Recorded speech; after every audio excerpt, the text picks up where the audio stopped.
What is the right way to upload video on YouTube. Video upload करने का option तो इन तीनों में है ना, तो हम कौन सा चूज़ करें? इतने सारी कैटेगरीज में से कौन सा सिलेक्ट करें? इन चारों विजिबिलिटी ऑप्शन में से कौन सा चूज़ करना है और क्यों करना है? एंड फाइनली अपलोड पेज पे ऐसा कौन सा फीचर है जिसकी वजह से लाखों एक्स्ट्रा व्यूज आते हैं? ये सब कुछ इस वीडियो में कवर करेंगे। तो सबसे पहले एक गलती जो बहुत से क्रिएटर्स करते हैं वो ये कि वो अपनी वीडियो को यूट्यूब ऐप या फिर यूट्यूब स्टूडियो ऐप से अपलोड करते हैं, जो कि वीडियो अपलोड करने का बेस्ट तरीका नहीं है। क्या ऐप से अपलोड करने से व्यूज कम आते हैं? तो आंसर है नहीं। It's not about views, but जब आप ऐप से वीडियो डालते हो तो बहुत सारी सेटिंग्स हैं जो आप मिस कर देते हो। अगर मैं आपको YouTube ऐप का अपलोड पेज दिखाऊं तो आप देख सकते हैं कि कितना बेसिक है इसका इंटरफेस। सिर्फ 5-6 गिने चुने फीचर्स ही हैं। तो अगर सारे फीचर्स एक्सेस करने हैं तो आपको YouTube स्टूडियो से अपलोड करना होगा, लेकिन डेस्कटॉप वर्जन में। आप फ़ोन पर ही डेस्कटॉप वर्जन एक्सेस कर सकते हो। इसके लिए आप वेब ब्राउज़र पे youtube.com सर्च करो। लाइक मैं यूज़ कर रहा हूँ गूगल क्रोम। ऊपर 3 डॉट्स पे जाके डेस्कटॉप साइट इनेबल करो। इसके बाद अपने चैनल आइकन पर क्लिक करो एंड वहाँ पे आप देख सकते हैं YouTube स्टूडियो। सो अगर डायरेक्टली इस पर क्लिक करते हैं तो बहुत बार YouTube स्टूडियो ऐप खुल जाता है, इसलिए मैं इस पर लॉन्ग प्रेस करके YouTube स्टूडियो एक नए टैब में ओपन कर लूँगा, जस्ट लाइक दैट। इसके बाद ऊपर क्रिएट पे क्लिक करो और सिलेक्ट अपलोड वीडियो। इसके बाद सिलेक्ट फाइल पे क्लिक करके जो भी वीडियो अपलोड करना है उसे सिलेक्ट करो और आप देख सकते हैं वीडियो अपलोड होना शुरू हो चुका है। अब हमारे सामने टाइटल, डिस्क्रिप्शन और टैग्स के अलावा भी कई सारी सेटिंग्स आ चुके हैं जो बहुत से क्रिएटर्स को कंफ्यूज कर सकते हैं, स्पेशली नए क्रिएटर्स को। इनमें से कुछ सेटिंग्स बहुत ज़्यादा इंपॉर्टेंट हैं और इन्हें समझना बहुत ज़रूरी है। तो बहुत लोग पूछते हैं क्या क्रोम से वीडियो अपलोड करने से व्यूज़ ज़्यादा आते हैं? तो इसका एक ही जवाब है नहीं। लेकिन क्रोम से वीडियो अपलोड करते वक्त एक छोटी सी सेटिंग ज़रूर मिलेगी जिसे ऑन या ऑफ करने से व्यूज़ पर असर पड़ सकता है। अगर आप अपलोड पेज में नीचे स्क्रॉल करोगे तो लाइसेंस सेक्शन के अंदर आप देखोगे publish to subscription feed and notify subscribers. अगर इस सेटिंग को आप ऑफ कर दोगे तो आपके सब्सक्राइबर्स को सब्सक्रिप्शन फीड में आपकी वीडियो नहीं दिखेगी और इस वीडियो का नोटिफिकेशन भी नहीं जाएगा। ये सेटिंग बाय डिफ़ॉल्ट ऑन रहता है, बट लेकिन आपने इसे चेक ज़रूर कर लेना है।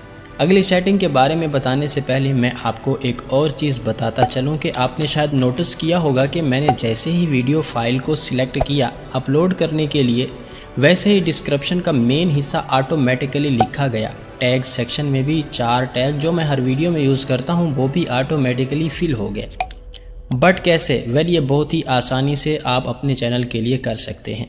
इसे लगाने के लिए YouTube स्टूडियो ओपन करो। इसके बाद नीचे कोने में सेटिंग के ऑप्शन को ओपन करो। इसके बाद क्लिक ऑन अपलोड डिफ़ॉल्ट। अब जो भी इंफॉर्मेशन है जो आप चाहते हो कि हर वीडियो की डिस्क्रिप्शन में लिखा रहे, वो सब आप यहाँ डिस्क्रिप्शन बॉक्स में लिख सकते हो। और आगे जाकर जब आप वीडियो अपलोड करोगे तो पहले से ही डिस्क्रिप्शन वाले बॉक्स में ये सब कुछ ऑटोमेटिकली लिखा हुआ होगा और यही चीज़ आप टैग वाले सेक्शन में भी कर सकते हैं। इसके बाद अगली सेटिंग जिसमें बहुत सारे लोग कंफ्यूज रहते हैं वो है कैटेगरी। बहुत से लोग कहते हैं कि सही या गलत कैटेगरी चूज़ करने से आपके व्यूज़ पर बहुत सा असर पड़ता है और सही कैटेगरी सिलेक्ट करने से आपकी वीडियो वायरल भी हो सकती है। लेकिन आखिर इस बात में कितनी सच्चाई है? तो देखो, कैटेगरी एक ऐसा फीचर है जो तब से एग्जिस्ट करता है जब YouTube और इसका एल्गोरिथम बिल्कुल नया था। उस वक्त एल्गोरिथम इतना एडवांस नहीं था कि वो खुद से जान पाए कि आपकी वीडियो को कौन सी ऑडियंस में भेजना है। लेकिन अब तो एल्गोरिथम बहुत ही ज़्यादा एडवांस है, इसलिए इसे पता है कि आपकी वीडियो किस तरह की ऑडियंस के लिए सही रहेगी।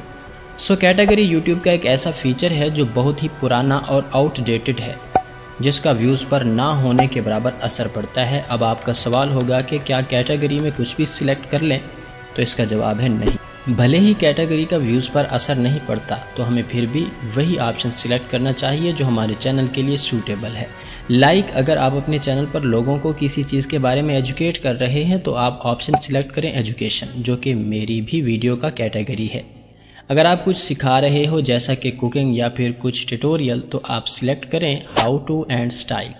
इस तरह से आप अपने चैनल की कैटेगरी सिलेक्ट कर सकते हैं। अगली सेटिंग जो आपके चैनल की ग्रोथ के लिए बहुत ही हेल्पफुल साबित हो सकती है वो है विजिबिलिटी ऑप्शंस। विजिबिलिटी सेक्शन में आपको 4 ऑप्शन मिलते हैं। यहाँ पर बहुत सारे क्रिएटर्स कंफ्यूज हो जाते हैं कि कौन सा ऑप्शन सिलेक्ट करना है। प्राइवेट, अनलिस्टेड, पब्लिक या फिर शेड्यूल। तो ये सब क्या हैं, इनमें से कौन सा सिलेक्ट करना है, इसके बारे में थोड़ी सी देर में जानते हैं। इससे पहले एक और सेटिंग जान लेते हैं जो इंतहाई ज़रूरी है। इस सेटिंग को एक्सेस करने के लिए आप वीडियो एलिमेंट सेक्शन में चले जाएं। यहाँ पर आप देखेंगे दो option, add and and screen and cards. यहाँ पर आप अपनी मर्जी की प्लेलिस्ट और फेवरेट वीडियो को अपनी ऑडियंस तक टारगेट कर सकते हैं। बहुत सारे लोग क्या करते हैं कि रैंडमली वीडियो को एंड स्क्रीन पर ऐड कर देते हैं, जो कि एंड स्क्रीन लगाने का सही तरीका नहीं है। ऑलराइट, तो फाइनली अब हम विजिबिलिटी सेक्शन में आ चुके हैं, जहां पर हमें इन चारों ऑप्शन में से कोई एक को सिलेक्ट करना है। तो सबसे पहले समझते हैं कि इन सब में डिफरेंस क्या है।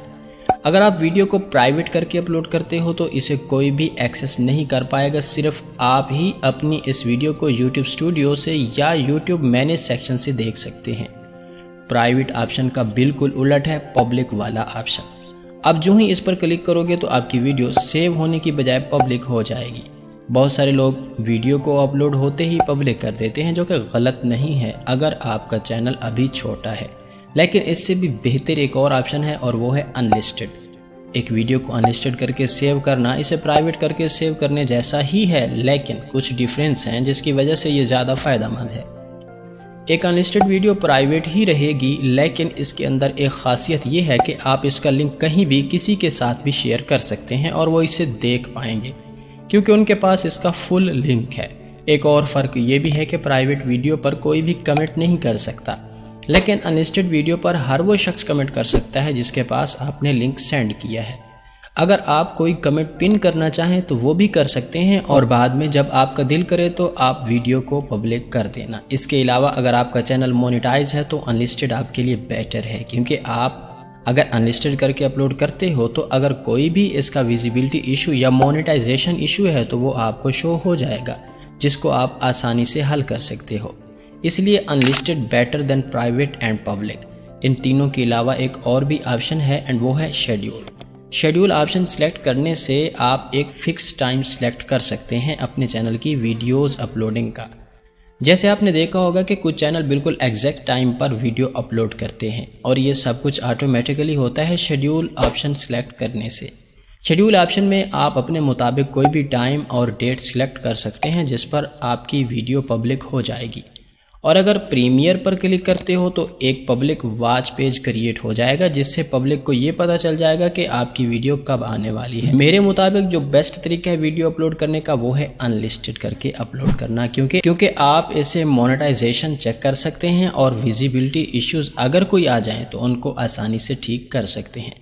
इसके बाद जब आपको लगे कि सब कुछ सही है तो आप वीडियो को डायरेक्टली पब्लिक कर दो या फिर अपने फेवरेट टाइम के मुताबिक शेड्यूल कर दो, जो कि मैं भी करता हूँ।